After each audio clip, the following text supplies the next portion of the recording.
एक गर्भवती महिला ने एक बच्चे को जन्म दिया। उसी समय चांदनी रात में ग्रहण लग गया। देखकर सहम गईं। उन्हें लगा कि बच्चे पर ग्रहण का साया है। धीरे धीरे बच्चा बड़ा होने लगा, लेकिन उसका दिमाग बचपन जैसा ही रहा। उसकी माँ फिर भी अपने बच्चे से पूरे दिल से प्यार करती थी। वह उसे हमेशा अपने पास रखती और सोचती थी कि भगवान ने उसे यह पुत्र किसी विशेष उद्देश्य के लिए दिया है। लेकिन बच्चे का पिता उसे अपशकुन मानता था और उसे ताने मारता रहता था। इससे माँ के मन को बहुत ठेस पहुँचती थी। फिर भी वह अपने बच्चे को सीने से लगाकर रखती और उसे अपने हाथों से चलना सिखाया। बच्चे को भी लगता था कि इस संसार में केवल उसकी माँ ही उसे सच्चा प्यार करती है। समय बीतने के साथ बच्चा बड़ा हो गया। तभी गांव में एक रेडियो स्टेशन खुला। घोषणा हुई कि जिसकी आवाज सर्वाधिक मधुर होगी, उसकी आवाज संपूर्ण विश्व सुनेगा। माँ ने अपने बेटे से कहा, बेटा, मेरा सपना है कि तुम्हारी आवाज सारा संसार सुने। माँ की यह बात बेटे के दिल को छू गई और उसने माँ के सपनों को सच कर दिखाया। लेकिन कुछ लोगों ने रेडियो स्टेशन में आकर उसकी हत्या कर दी। उसकी आत्मा अपनी माँ के लिए हमेशा भटकती रही।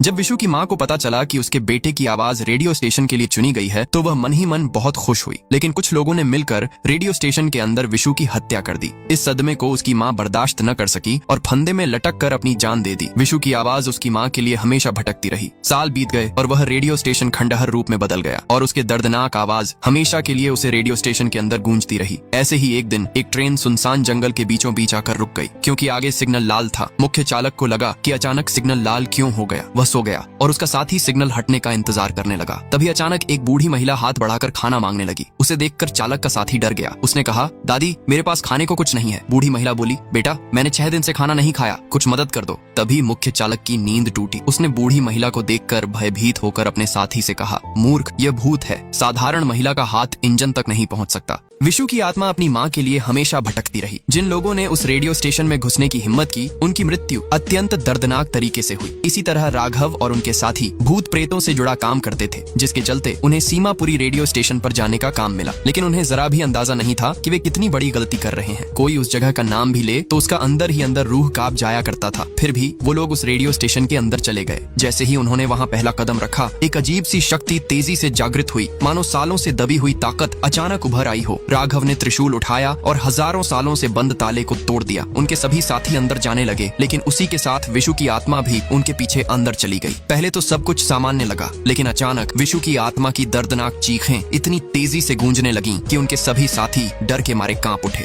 अगली सुबह राघव की पत्नी के शरीर में विशु की आत्मा समा गई। विशु की आत्मा की दर्दनाक चीखें इतनी तेजी से गूंजने लगीं कि उनके सभी साथी डर के मारे कांप उठे। जैसे तैसे करके वह सभी लोग वहां से भागे। अगली सुबह जब वे रेडियो स्टेशन के बारे में बात कर रहे थे, एक बच्चे ने उनकी बातें सुन ली। रेडियो स्टेशन का नाम सुनते ही बच्चे का हाथ कांपने लगा और उसने कहा, तुम लोगों ने बहुत बड़ी गलती कर दी। अब वह तुम्हें कभी नहीं छोड़ेगा। अब वह मौत का तांडव फिर से शुरू कर देगा। धीरे धीरे उसके सभी साथियों की मृत्यु होने लगी। राघव को डर था कि कहीं उसकी पत्नी को कुछ न हो जाए, इसलिए वह इस बारे में जानने के लिए गुरुजी के पास गया। वहाँ उसे पता चला कि विशु के साथ बहुत नाइंसाफी हुआ। उसे केवल उसकी माँ ही सच्चे दिल से प्यार करती थी, लेकिन कुछ लोगों ने मिलकर उसकी हत्या रेडियो स्टेशन के अंदर कर दी। बदले की आग में जल रहा विशु ने अपने शरीर को तो त्याग दिया, लेकिन उसकी आत्मा एक शैतान का रूप ले चुकी थी। गुरुजी की बातें सुनकर राघव वहाँ से चला गया। आधे रास्ते में उसे पता चला कि गुरुजी तो पहले ही मर चुके हैं। फिर विशु की कहानी किसने सुनाई? नेक्स्ट पार्ट के लिए कमेंट करिए।